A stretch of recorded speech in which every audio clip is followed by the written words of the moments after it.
rồi đòn anh vậy đau một tí. Tôi đồ cái nè. Wow, em hả? Ồ hồ, nó qua làm sao nè. Ok, tao tao nó tao. Giờ cả tay Ôi ôi ông mà yêu tại chưa đây. Hai món. Ôi ôi. chaនេះគេហៅថាចាក់ខ្លាញ់សាមគ្គី ចាមុខម្ហូបថ្មីទៀតបងប្អូនទាំងអស់គ្នាចាំមើលត្រៀមណា rồi đòn anh vậy đau một tí. ជួយanhនិយាយដើមអូយ ចា ចា ក់ ក់ ខ្ ហ្ម លាញ់ ង សាម ណា គ្គីចា តោះ តោះ ដែរណា đòn đau vậy đau. Trong ca cái kẹo. យអើយទៅដូរcái nè. Wow, em hả? ដឹងឆ្ងាញ់ទេចា Chụp lên cái kẹo ơi. Anh đang thọp cái. Wow. ថតដល់គោ អើ ទៅសុកសុកនិយាយហើយគេ ឥឡូវសុកបងអូនអត់នេះហើយគេម្នាក់មួយមកណា អូនណា សុកថតគោគោ កូ ស្រាប់ឡើងគោគោហៅខោ គេហៅឡងខោ ហើយចូលមកហៅនេះចាប់ដាក់ទៅមកហៅវិញក៏ដែរMr. Bean ឆាប់ថ្ងៃហ្នឹងមុខម្ហូបគេត្រាប់ហើយយើងធ្វើអីទៀត អីគេទៀតឆេះ ថតហ្នឹងយើងច្រាមឲ្យម៉ត់មកដាក់ជាមួយនឹងសៀងហើយនឹងអាគ្រឿងទេសទាំងអស់ហ្នឹង អូកាដែរ ហូបកើត អូខេ តែលំហូរយើងឆ្អិនហើយចាគឺឆាត្របបែបសៀងហើយ ចាសៀងហើយគឺជាចិត្តញ៉ាំអីបែបធម្មជាតិអត់ត្រូវការច្រាមអីញ៉ៃដាក់ទាំងមូទាំងមូ អូខេចា តែឡើយអ៊ូតំណឈ្ងុយអូនអើយអូន សាយទៅដល់ឈ្ងុយអញ្ចឹង ខ្ញុំមួយថ្ងៃនេះញ៉ាំពេកនេះជាស្ករវិញ300ក្រាមនេះញ៉ាំតែអត់មានបញ្ហាខ្លាចធាត់ទេព្រោះមកកាហ្វេយកហ្នឹងចា ចា អូនទៅកាប់ភ្លុកអត់នេះ អូយ ទៅកាប់ភ្លុកអត់មានអារម្មណ៍ដូចឆ្លើងហ្មងតែនេះភ្លុកហ៎ លក់ឆេះ ភ្លក់ ក្តៅខ្លាំងហើយ គាត់តែបងចូលច្រើនតិចដែរចា ឲ្យវាត្រូវខ្យល់ខាងនេះញ៉ាំហ៎ តែឥឡូវអូយ សុំខាងសៀងពីក្រៅតិចណា អូខេវ៉ាវចាំបងអូនចាំបង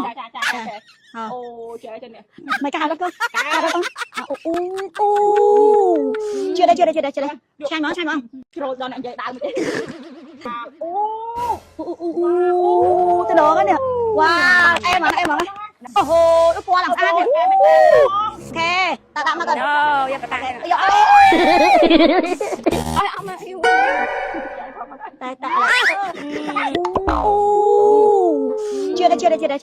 ឆាញ់មក អូយ ចានេះគេហៅថាចាក់ខ្លាញ់សាមគ្គី ចាមុខម្ហូបថ្មីទៀតបងប្អូនទាំងអស់គ្នាចាំមើលត្រៀមណា rồi đòn anh vậy đau một tí. ជួយanhនិយាយដើមអូយ ចា ចា ក់ ក់ ហ្ម ហ្ម ង ង ណា ណា ចា តោះ ដែរណា đòn đau vậy đau. Trong ca cái kẹo. យទៅដូរcái nè. Wow, em hả? ដឹងឆ្ងាញ់ទេចា Chụp lên cái kẹo ơi. Anh đang thọp cái. Wow. ថតដល់គោ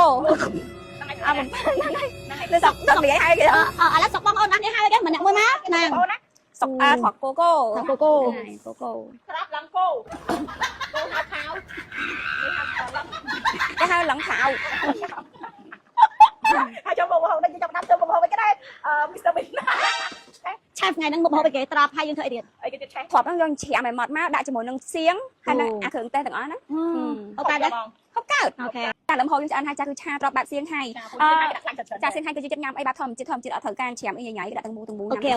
ចា តែឡើយអ៊ូតំណឈ្ងុយអូនអើយអូន សាយទៅដល់ឈ្ងុយអញ្ចឹង ខ្ញុំមួយថ្ងៃនេះញ៉ាំពេកនេះជាស្ករវិញ300ក្រាមនេះញ៉ាំតែអត់មានបញ្ហាខ្លាចធាត់ទេព្រោះមកកាហ្វេយកហ្នឹងចា អូនទៅកាប់ភ្លុកអត់នេះ អូយ ទៅកាប់ភ្លុកអត់មានអារម្មណ៍ដូចឆ្លើងហ្មងតែនេះភ្លុកហ៎ លក់ឆេះ ភ្លក់ ក្តៅខ្លាំងហើយ គាត់តែបងចូលច្រើនតិចដែរចា ឲ្យវាត្រូវខ្យល់ខាងនេះញ៉ាំហ៎ តែឥឡូវអូយ សុំខាងសៀងពីក្រៅតិចណា អូខេវ៉ាវចាំបងអូនចាំបង អូចេះចេះនេះ មិនកាដល់ទៅជឿđâyឆាញ់មក